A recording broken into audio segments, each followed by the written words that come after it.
rétablir la paix et la cohabitation pacifique entre les communautés dans le territoire de Kwamout. C'est la mission confiée par le gouvernement à une délégation des autorités coutumières dans le Grand Bandundu. La mission est conduite par le grand chef coutumier Mini-Congo, Fabrice Zombi Kababioko. Des nouveaux otages relâchés par les présumés ADF et alliés au village Kasoko, près d'Intalia, dans la province de l'Ituri. C'est le résultat de la pression des FARDC territoire de Beni au nord Kivu. Les ex-otages affirment avoir compté au moins 5 bastions érigés par les rebelles le long de la rivière Ituri à la limite entre les provinces du nord Kivu et l'Ituri.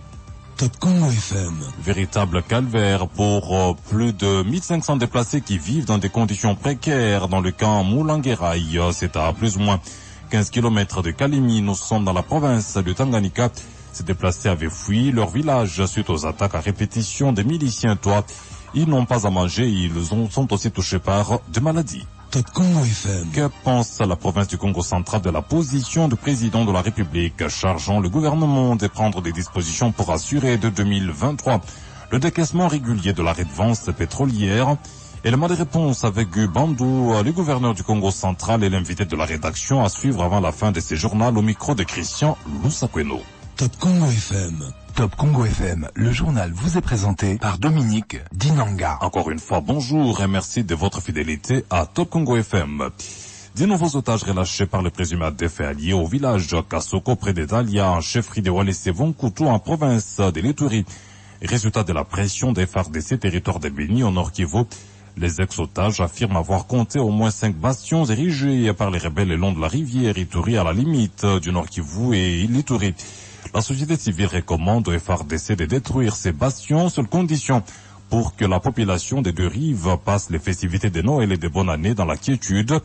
Kinos Kato est président de la société civile de Babila Bakaïko. Il est au micro d'Erickson Louemboué. La société civile remercie l'armée à travers la calmie qui est en train de s'observer dans notre localité. 10 civils ont été vomis par l'ADF vers Ndalia Kasoko. Parmi les 10, il y a au moins 3 civils de l'agglomération de Mamové de Beumanyama. Ces civils nous ont témoigné que l'ADF a érigé plusieurs bastions au bord de la rivière Samboko et Ituri, précisément vers Akwekwe, Tapis Rouge, aussi vers Boutani. Maintenant, nous sommes en train de demander au commandant de 32e région militaire basée à Bunia que ces bastions ne permettent pas à la population du Nord Kivu, de notre localité, de respirer la paix, compte tenu que l'ADF est en train de sillonner dans la brousse de la chefferie de Walese Vukuntu sans être inquiété car il n'y a pas de position militaire. Ainsi, nous demandons de voir comment ériger les positions militaires vers Kalalangwe pour permettre aussi la collaboration directe de la population et l'armée et de lancer directement les opérations à l'ouest de la route numéro 4. Nous demandons aussi à la population d'être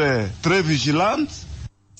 Et puis, 1500 déplacés vivent dans des conditions précaires dans les camps Moulangueraï. C'est à environ 15 km de Kalimi. Nous sommes dans la province du Tanganyika. Ces déplacés avaient fui leur village suite aux attaques à répétition des miliciens. Pour le moment, ces déplacés n'ont pas à manger. Ils sont aussi touchés par des maladies.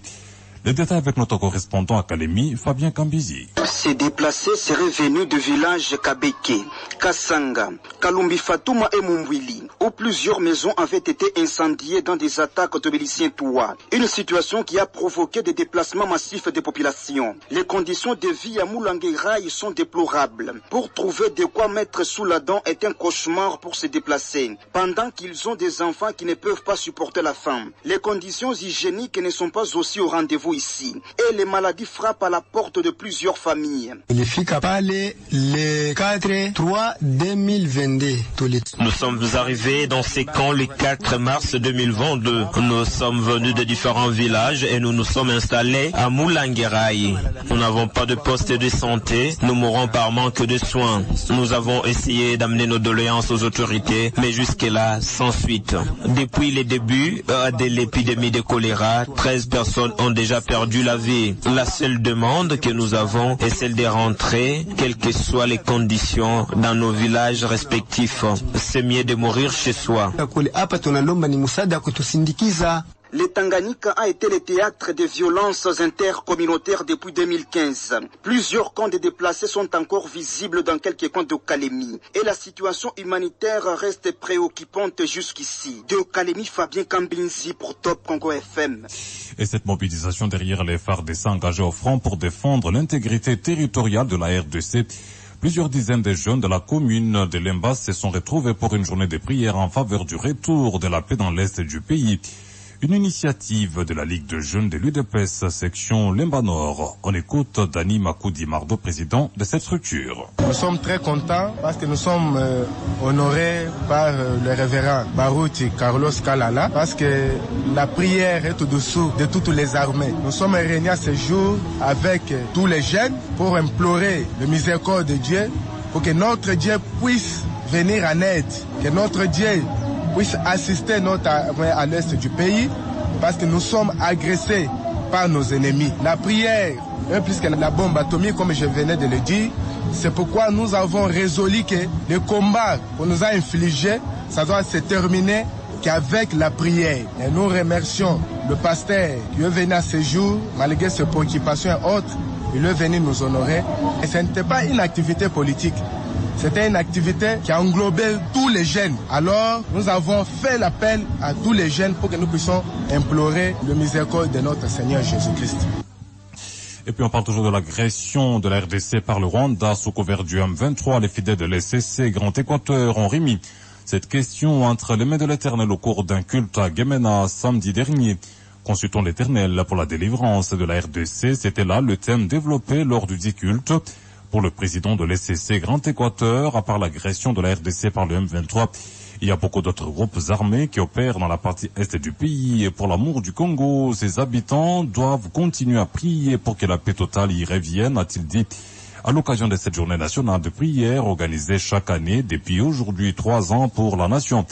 Suivons le président de l'SCC Grand Équateur, le pasteur doit aller au micro de Firapierre à Cambo, notre correspondant dans les sud de Bangui. C'est une journée nationale de prière organisée par les autorités ecclésiastiques de l'Église du Christ au Congo. Ça fait 3 ans que cette journée est organisée. L'objectif principal de cette journée est de prier pour la nation. C'est une journée de prière pour la nation. Pour cette année 2022, la journée a été fixée au 10 décembre. C'est chaque décembre le thème de cette journée, consultons l'Éternel pour la délivrance de notre nation. Et le texte de référence, c'est Juge au chapitre 20, versets 26 à 28. Si nous avons un problème, cherchons la face de l'Éternel et il va nous donner une solution. Ce n'est pas seulement cette agression de M23 maintenant, mais ça date de très longtemps. La guerre à l'Est, déjà plus de 10 décennies qu'il y a la guerre à l'Est. Nous cherchons la face de l'Éternel pour que la paix revienne à l'Est, la paix durable. Pour le moment, il est question de M23. Il y a aussi les ADF, il y a aussi les groupes armés qui opèrent là-bas, en Ituri, dans le nord Kivu, dans le sud Kivu. C'est-à-dire, pour l'amour du Congo, je ne peux pas me taire, je dois continuer à prier, je dois continuer à dénoncer jusqu'à ce que la paix revienne dans mon pays, la RDC, jusqu'à ce que la paix revienne à l'Est.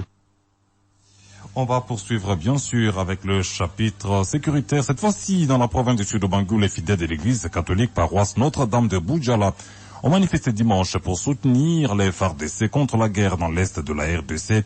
L'abbé José Tessia, vicaire de la paroisse Notre-Dame de Boudjala, a déclaré que cette marche a été organisée en solidarité des Congolais victimes de cette insécurité. On l'écoute. En union avec l'église tout entière du Congo, nous aussi dans les diocèses de Boudjala et particulièrement dans la paroisse Notre-Dame de Boudjala, avons aussi amorcé cet effort d'organiser cette marche en mémoire de nos frères qui souffrent à l'est de la RD Congo. En communion avec nos frères et sœurs, avons aussi organisé cette marche en mettant le mot essentiel qui pourra nous stimuler pendant ce temps de deuil et de déplacés, d'insécurité, de manque de paix. Nous ne pouvons pas vendre notre pays. Certains de nos compatriotes vendent notre pays. En cherchant à avoir le pouvoir, ils nous trahissent ailleurs. Ils appellent des rebelles pour pouvoir déstabiliser notre pays. C'est-à-dire, nous voulons la paix. Et qui veut la paix prépare la guerre. C'est ainsi que, avec notre président de la République et avec mobilisation de toute la jeunesse tout entière, nous allons nous mobiliser pour pouvoir défendre l'intégrité territoriale de notre pays sans condition. Défendons notre pays, c'est-à-dire chacun de nous a cette responsabilité. Là où il se trouve, puisque si le pays est en danger, c'est tout le monde qui est en danger.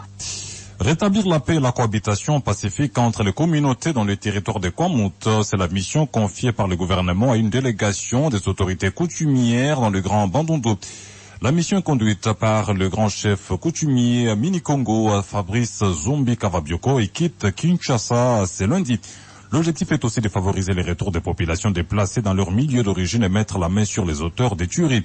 On écoute le chef coutumier Fabrice Zombi Kavabioko. Comme Tolobaka, Wutamikolele Kakate, Tatam Konziamboka, président de la République qui est le premier chef coutumier, le président de la République, dans son souci de rétablir la paix et la sécurité dans le territoire de Kwamut, avait confié cette responsabilité à nous chefs coutumiers. Il nous a donc confié cette mission d'aller rétablir la paix, faire tout pour essayer de mettre la main sur tous ceux qui sont en train de tuer leurs frères entre les deux communautés Teke et Yaka dans les territoires de Kwamut. Nous devons aller sur le terrain, parler avec les communautés qui traînent encore en brousse pour qu'elles regagnent leur milieu d'origine. Le chef de l'État a insisté sur le retour de la paix pour que les sangs de nos populations cessent de couler. En ce qui est de notre stratégie, nous ne pouvons pas la dévoiler pour le moment dans le média. La question du Fo Kianvu n'est pas à l'ordre du jour, et cela importe peu. Le plus important pour le moment, c'est de favoriser la paix dans cette partie du pays. Important na moment oyo. Na moment oyo, mokonzi mboka za na besoin kimia, tozoko tala fona vrete. Oyo tozana ngo besoin zali paix. Oyo nyonso azoko contribuer pour la paix, azala faux, azala vrai, ça ce n'est pas notre problème. Chaque jour, avec Top Congo FM, l'information comme il se doit, avec Top Congo FM, la radio de toutes les générations. On va parler de la situation des droits de l'homme qui reste préoccupante en République démocratique du Congo. Les conditions carcérales ne s'améliorent pas. Des tortures se poursuivent dans les lieux de détention et l'ASBEL Justicia dénonce un écart entre les règles et la pratique. Pour faire face à cette situation, cette structure a lancé un programme de sensibilisation sur les droits de l'homme dans les écoles des provinces du Haut-Katanga. Olomami et Kolosi, en marge de la célébration de la Journée internationale des droits de l'homme 2022. Pour Justicia Asbel, la reconstruction de la RDC passe par la formation inévitablement d'un nouveau type de citoyens. On écoute Maître Timothée Mbouyajan au téléphone par Rémi Moulingati. S'agissant de la situation des droits de l'homme, on a encore des problèmes et on ne peut pas se satisfaire de l'état actuel de la situation des droits de l'homme, dans la mesure où on continue à détenir, on continue à torturer dans les lieux de détention, les conditions carcérales ne s'améliorent pas, l'accès à la justice continue à poser des problèmes, malgré tous les efforts qui sont faits notamment pour assainir le secteur de la justice. Il y a toujours un écart entre les règles et la pratique. L'accès à la justice continue donc à poser des problèmes. Il y a toujours des problèmes de corruption, ainsi de suite. La situation à l'est de la République avec les massacres qui s'y perpètrent presque chaque jour. Donc quand vous mettez tout ça sur la situation générale des droits de l'homme, il est évident qu'on ne peut que dire que la situation n'avance. 2 équipes de justice se sont déployées dans plusieurs écoles des provinces précitées pour sensibiliser les élèves sur les notions essentielles des droits de l'homme. Justicia vise à améliorer, ou si vous voulez, à intégrer les notions de base des droits humains dans le programme d'éducation nationale. Pour Justicia donc, seule l'éducation aux droits de l'homme peut contribuer à la formation d'un citoyen responsable, un citoyen consciencieux et un citoyen capable d'aider la République démocratique du Congo à se développer, à se reconstruire. Nous allons nous rendre dans la province de la Tchopo où 4 personnes ont été tuées, une dizaine grièvement blessées et 2 maisons incendiées. Bilan des accrochages samedi et dimanche entre 2 peuples autochtones dans la commune urbano-rurale de Lubunga située sur la rive gauche en aval du fleuve Congo. Dans la ville de Kisangani, selon des témoins, les conflits fonciers seraient à l'origine de cette situation. La société civile en appelle à l'intervention des autorités compétentes pour éviter le pire. Godlive Mondo. Ces terribles affrontements en armes blanches ont commencé au quartier Maniema avant d'atteindre 4 autres quartiers de cette commune urbano-rurale. Selon nos sources, Le conflit des limites serait à la base de cette situation. On signale déjà des cas de décès dans les deux camps et plusieurs personnes grièvement blessées. Témoignage. Il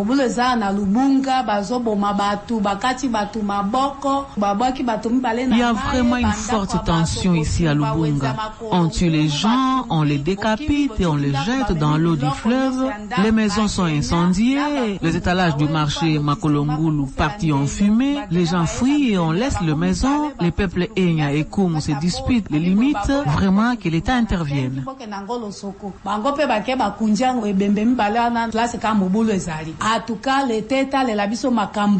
La société civile de Lubunga en appelle à une intervention urgente des autorités compétentes pour éviter le pire. Nos efforts pour joindre l'autorité communale sont restés vains. Kisangani, Godlivo Mondo, Top Congo FM.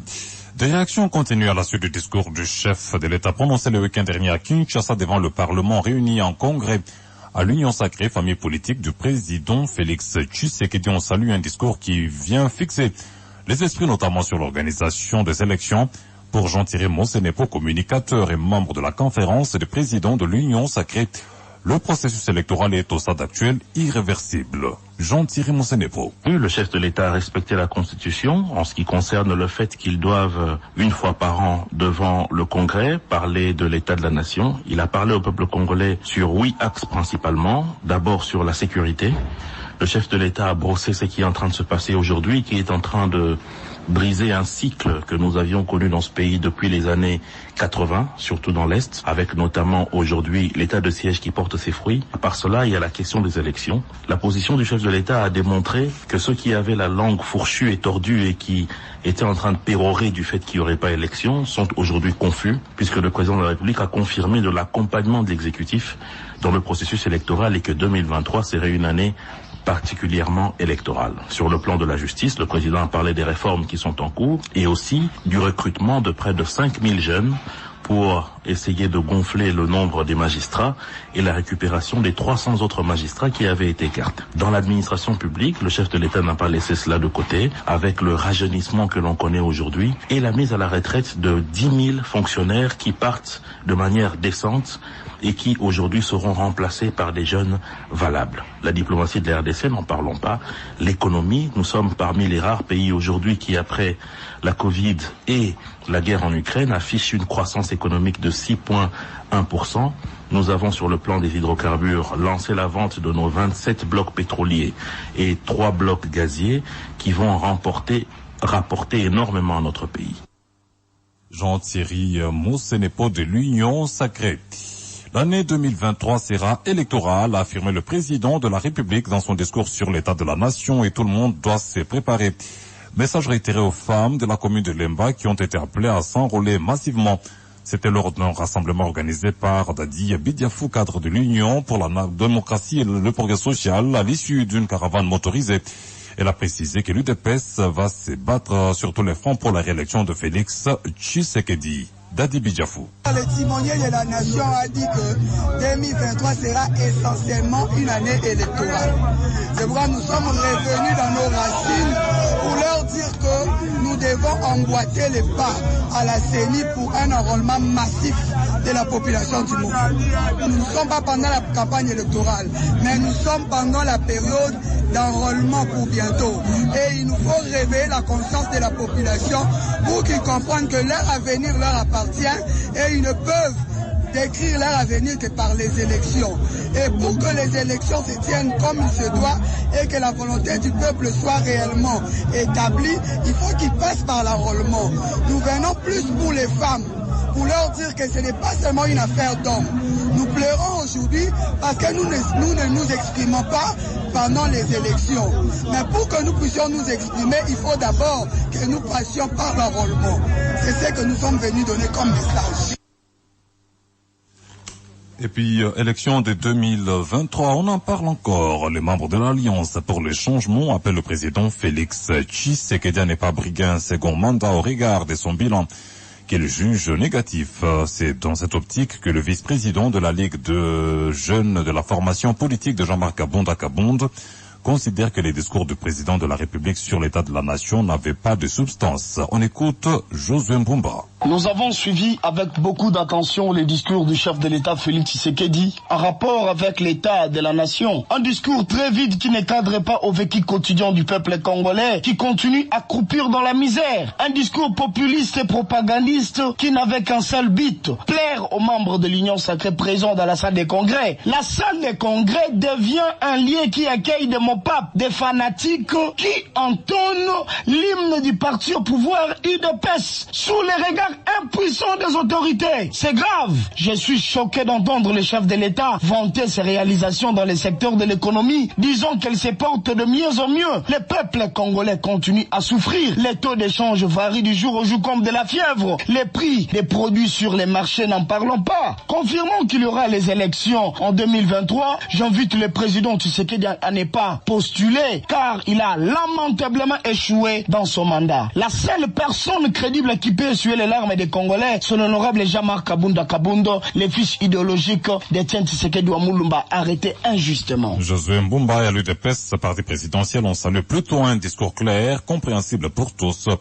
On écoute Augustin Kabouya, secrétaire général de l'UDPS. Si vous croisez quelqu'un qui vous raconte des choses sur le discours de l'état de la nation, du chef de l'État, c'est quelqu'un qui n'est pas né intelligent pour comprendre. Le message était très clair comme l'eau de rocher. Quand on manque à faire, dans certaines circonstances, il faut vous taire. Je vous dis que même un enfant de maternelle, je pèse bien mes mots, ne peut même pas chercher un encadreur pour comprendre de quoi s'agit-il par rapport à ce discours. Le discours était très clair, comme un discours de campagne, comme un discours bilan.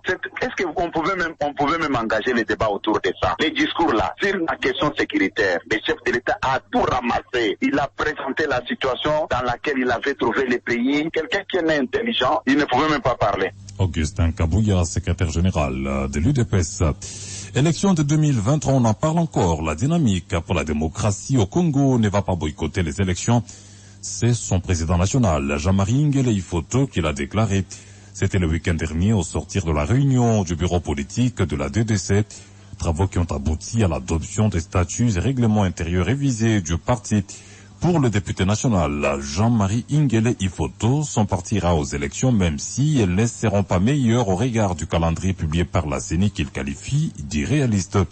On l'écoute au micro de Isabelle Mouengo. Les élections, c'est l'actualité, c'est vrai, parce que n'oubliez pas que en 2023, pour nous, les DC qui sont membres du RCC, l'option c'est les élections à tout prix en 2023.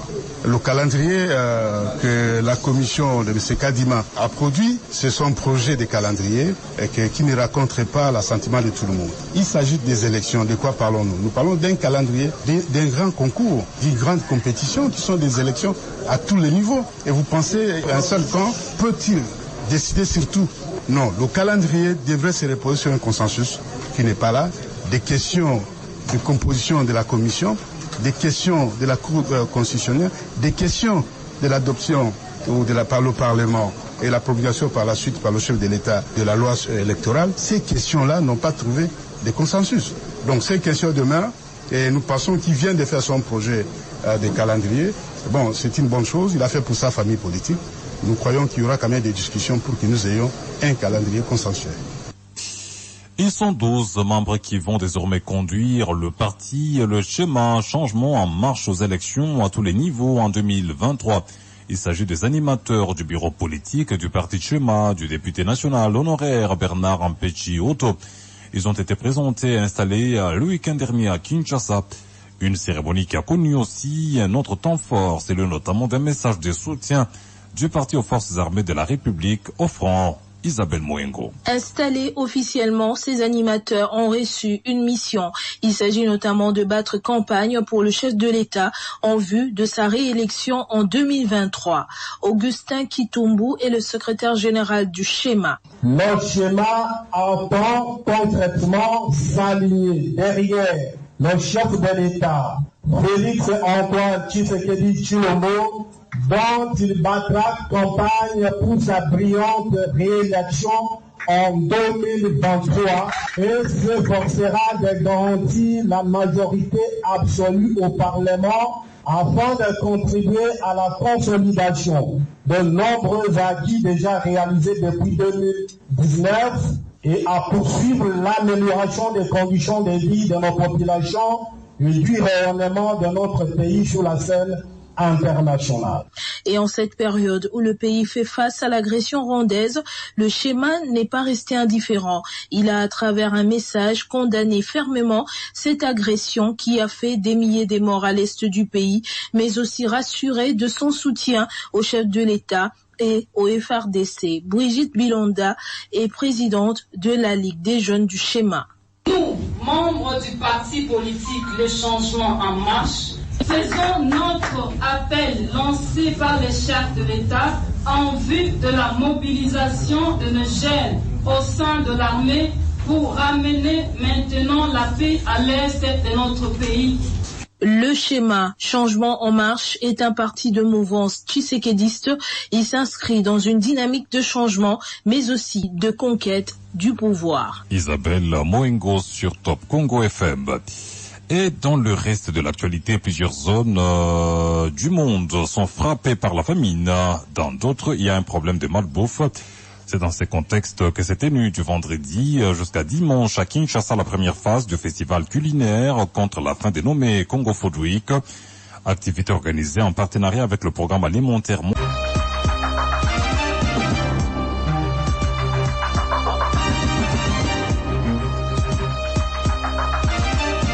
Rétablir la paix et la cohabitation pacifique entre les communautés dans le territoire de Kwamout, c'est la mission confiée par le gouvernement à une délégation des autorités coutumières dans le Grand Bandundu. La mission est conduite par le grand chef coutumier Mini-Congo, Fabrice Zombi Kavabioko. Top Congo FM. Des nouveaux otages relâchés par les présumés ADF et alliés au village Kasoko près d'Entalia dans la province de l'Ituri. C'est le résultat de la pression des phares de ces territoires de Béni au Nord Kivu. Les ex-otages affirment avoir compté au moins 5 bastions érigés par les rebelles le long de la rivière Ituri à la limite entre les provinces du Nord Kivu et l'Ituri. Top Congo FM. Véritable calvaire pour plus de 1500 déplacés qui vivent dans des conditions précaires dans le camp Moulangueraï. C'est à plus ou moins 15 km de Kalimi. Nous sommes dans la province de Tanganyika. Ces déplacés avaient fui leur village suite aux attaques à répétition des miliciens. Ils n'ont pas à manger.